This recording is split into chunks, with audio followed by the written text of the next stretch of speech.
To ensure that government services reach every Dabawenyo, the city government of Davao, through the city mayor's office, has been tirelessly working to make a difference.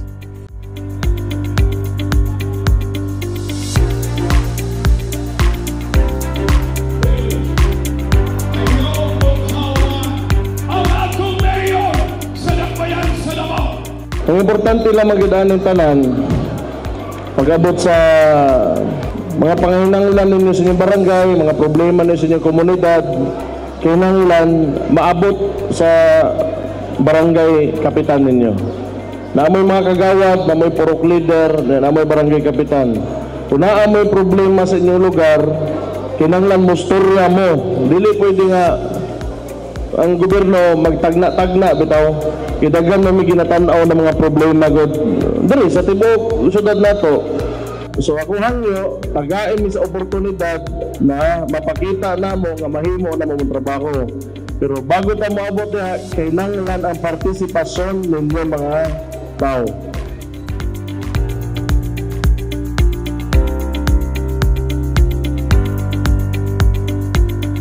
Aside sa mga services, no, gabi gid ang amo ang na-observe na daghan gusto mo padala og mensahe o concern kay Mayor Baste. Daghan gusto makikinabi kay Mayor Baste. And then for me mo to siya ang isa sa mga pinaka-importante nga nahitabo karong adlaw. In terms naman po sa problem sa youth, daghan gyud pud sa amo ang nagapangita og mga livelihood na programs para sa mga batan-on, most especially mga opportunities sa mga trabaho kay bay-ubay ang mga nakagraduate og high school og nakagraduate og college nga unemployed pa hangtod sa karon.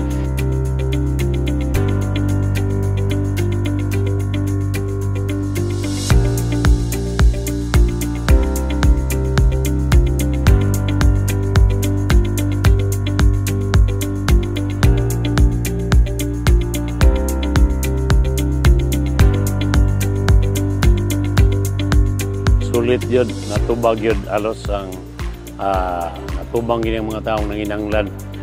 O niya tanaw, ang mga tao may katagbawan po na nakikatubang ng pasalamat sila na imamat nila ang mayor.